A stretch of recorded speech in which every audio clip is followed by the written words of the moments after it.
that's really creepy. How could, whoa, that's Hollywood. Wow. Well, of course, it turns out that you've actually got companies that have now created those spiders that can actually do pretty much that. And all of us go, oh, yeah, whatever. I saw that 10 years ago in Minority Report. Where's the outrage? Where's the shock? Or face recognition software when you walk by and the billboard is tailored to you. Now stuff like that's coming out, and it turns out it's all predictive programming to condition us to accept it. Catherine, every action movie I see now has checkpoints everywhere, and one of the actors will say, just a routine checkpoint. So now that's a product placement or behavior placement, as they call it. That's a good way of putting it. I mean, this is so creepy. It's a behavior placement. Thank you. That's a perfect, I love that description, because we know product placements, you see the Mountain Dew on the table 50 times, and the next time you're at the grocery store, you see Mountain Dew, and you go, oh, yeah, I know that. And your mind doesn't even associate. I know that because I saw it in a movie, but subconsciously you're saying, oh, yeah, the beautiful starlet and that really hot action star, they were drinking this, and then you just involuntarily reach out and grab it. Same thing when you happens. watch the Gran Torino, there's Diet Cokes everywhere. They're being paid for that. Or you watch other shows, there's McDonald's everywhere. But that's one thing. But when there's an anti-family, anti-liberty, pro-tyranny message, it just shows how creepy this is. And by the way, I didn't coin that, Catherine. I always called it propaganda placement or police state placement when they were selling tyranny. They came out in the Wall Street Journal a few years ago and said, it's what the government's called quietly for years, behavior placement. So their word is behavior placement. And so, folks, realize, notice the unified field in all the media. That shows you how controlled it is. Your tax money is paying to brainwash. Sick of the globalists, eugenicists, control freaks adding poison to you. Say no. Don't you know that? Okay, Catherine, I want to give you the floor in this short segment, and then coming up the next to break down the latest from DARPA saying, well, we do want the troops to have microchips to monitor their health. We care about them. Tell us about that. This DARPA thing is so freaky. And, I took a bunch of classes at MIT because you can kind of cross and roll through Harvard and MIT. So I was at the Media Lab there for a while. And the Media Lab is where they do a lot of this really cutting-edge, kind of futuristic stuff. Like they had countertops that could tell what ingredients you put on them because of RFID tags. And that kind of ties into your earlier reference to all of our appliances being able to listen to us through the smart grid and transmit information. All that stuff going on through the Media Lab at MIT.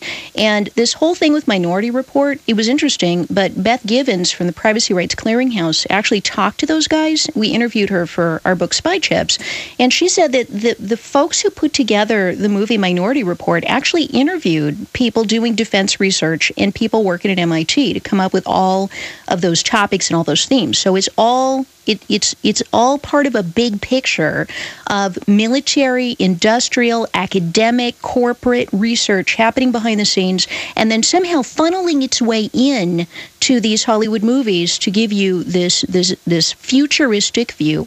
And of course, the reason they can get away with it, Hollywood paints it as something really dark and bad, and we all look at it and we root for the good guy, and he's running away from the bad guys in the dark, encompassing surveillance world, and we're always cheering for the good guys. Nevertheless, even though they're giving you this image and encouraging you to root for the right guy, the rest of it is working its way deep, deep into your subconscious.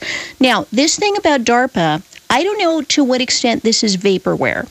DARPA is, as your listeners are probably aware, the defense research thing here, which is they are the people who put out our tax dollars and then ask for proposals and solicitations from companies out there. And this is why we know about them, because they are required by law to make these public because they're spending public dollars. And they say, here is a request for proposals. Here's what we want to do. We have money.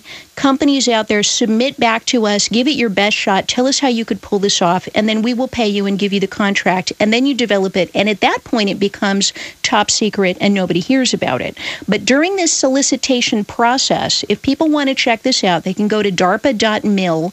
And I'm always nervous going to any .mil website, especially DARPA's website, because believe me, if there's ever a website that could, like, I don't know, look through your brain, through the computer screen, it would be DARPA. So I would encourage you to be careful going to DARPA.mil. StartPage has the proxy, so that's how I get there. But let me just stop you. You're not being paranoid. When people went to get that Obama car rebate, it would give them a message saying the federal government has taken control of your computer. I remember that. I remember that. People freaked out. No, Google's now been caught breaking passwords, stealing them, just out of hand, breaking through cookie blockers. And tracking iPhones and, yeah, all kind of crazy stuff. But you're still paranoid and bad because you were proven right. Please continue, bad lady. Yeah, so startpage.com, and I just have to put in a plug because there's a free proxy there. So if you search for DARPA.mil or solicitations or requests for proposals at StartPage, you will be able underneath to click the proxy link to the DARPA.mil website, and StartPage will load it on its servers, and you can see it their servers, so you never connect with DARPA, and DARPA never sees you, so they can't put software on your computer, they can't read your cookies, they can't put malware on, they can't do anything. They don't know you're there. They're just seeing StartPage's servers. So that's how I get there. But once you get there, you can look up, and I'm on a couple of different pages here. One of them is opportunities/solicitations, and you can see all the things that DARPA is required by law to tell the public that they are looking to spend money on. And of course, in amongst there is this really disturbing one that they wrote about in the World in a Daily article. This is called in vivo, meaning in live living flesh, in actual animals or humans, in vivo nanosensors for diagnostics. It is solicitation number DARPA BAA 1233, so you can find it right there on the DARPA.mil website. Again, go through startpage.com, though. And when you get there, I'll just read the quick description. This is the very short summary. They say the goal is to develop biocompatible nanosensors that provide continuous, non-invasive, and highly accurate measurement of a variety of conditions and substances within the living tissue of animals, plants, and insects. Using non-toxic materials, the sensors will permit qualitative and quantitative assessment over large concentration ranges of glucose, lactate, and urea in large molecules. So they're talking nanosensors. They say they're non-invasive, but these things are obviously deep into people's I saw flesh. the Pentagon new battle suit, and it automatically tests your urine and all this. Stay right there. We're going to come back and get into these. And guys, reprint me those articles from 2 weeks ago about dangerous nanotech is in hundreds of foods and products, because now they're admitting that's getting in people's brains. There's already nanotech in the food we're eating. We're on the march. The empire. See through your mask. The key to understanding why this is being done, I want to get Catherine's take on this, but from my perspective and research, the elite believe they're going to become God. Now, the media picks that up and says Alex Jones says the elite are going to become God. No, that's not what I say in Endgame Blueprint for Global Enslavement. That's not what I say on the show. The elite, and I give sources where they say they believe they're going to merge with machines and that is the new evolutionary jump that's going to happen, and they're going to set up their planetary system and basically get rid of the population before we ever even get to that point. Now, whether they're going to carry that out or not, I don't know, but they've already been carrying out the precursors to it. And so, yeah, that's a scary thing, but it's real. And that's what we're facing as a society. Catherine, if you're just joining us, Dr. Katherine Albrecht, researcher, author into these subjects. From your research, what makes the globalists tick? What type of world are they trying to build? I mean, Google says they want to own the internet. They want to have over-the-horizon predictive powers with the computers to be able to tell mass events before they take place. It's a surveillance system where they can tell where mass movements are going to be able to head them off. But it's still humans at the end of the day that are in control of this, and humans that are willing to dominate and break laws. And so we have incredible power in the hands of very sadistic, wicked people. I mean, in the final equation from your research, what is the New World Order? What is their end game? And what are some of the other cutting-edge developments that you're watching? You know, you really pegged it, because we all know the old phrase, knowledge is power. And this is about power. We also know Lord Acton's phrase, power corrupts absolutely. And what we're now coming to a point, and you ask what drives these people, I think it is an unbridled lust for the ultimate form of power, which is the ability to decide who lives and who dies, the ability to decide who can procreate or who can live forever, the ability to decide which trees fall in which forest or where a frog jumps or everything else. Because in my research, I mean, you've got the IBM planetary skin, you've got them putting sensors in oceans, you've got them putting sensors in forests, into trees. I ran across a document by a big international forestry organization that actually came up with some statistics to figure out what it would cost to put an RFID microchip, spy chip in every single sapling, every single tree on planet Earth. You know, the planet is getting small enough now that they're actually envisioning the ability to identify every single last animal and microchip them all. So it's really, you know, what would inspire someone to want to do that? And the only thing that I can think that would inspire someone to want to do that is if they're kind of tapping into a darker desire, which gets us onto the spiritual realm, which is the desire to be completely and totally in control like God. And, you know, you can go all the way back to the Garden of Eden, and, of course, the conversation that occurred there between Satan and Adam and Eve, that conversation, you know, the foundation of Western civilization, trace it all the way back to its beginning, and that conversation was all about power. You know, the knowledge of good and evil, you will become like gods. Just take a bite out of this apple. And, by the way, let me point out that all you listeners out there who have Apple iPads and iPhones and laptop computers, you are carrying around the visual representation of that symbol all day long. You've got the apple with a bite out of it. That represents a deal that was struck when the offer was made. Hey, listen, I will make you like gods. You will have the power of God. And, of course, the reality is the only power from God is from God. You know, when God gives you power, that's real power. When God has power, that's real power.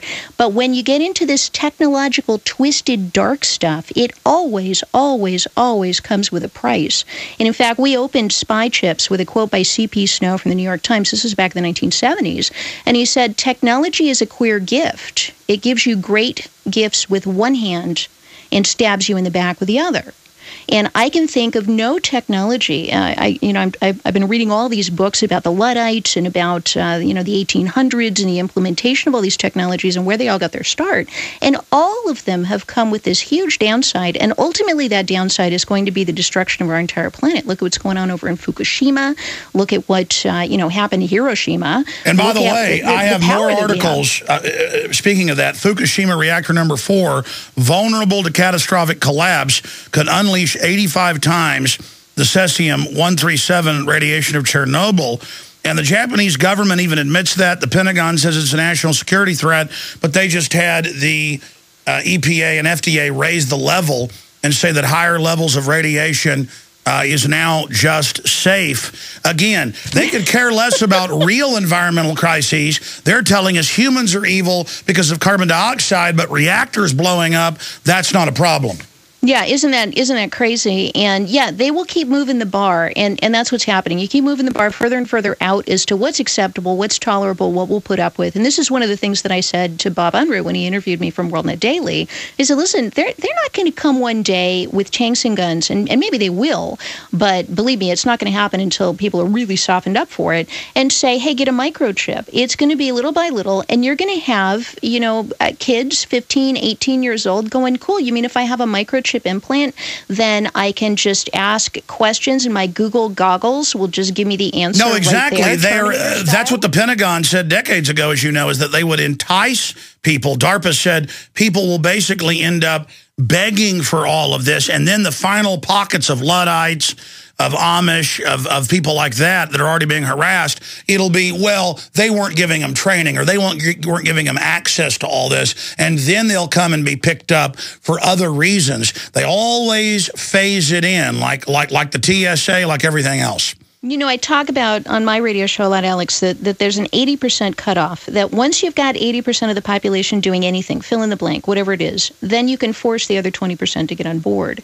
And I'm already seeing this with the toll transponders, those little things people put, the fast pass and easy pass things they put in their windshield to go through the tolls. I won't use one. I don't use one. I never will use one. I will take surface streets before I'll use one of those things because that's an RFID-based spy chip tracking device in your car.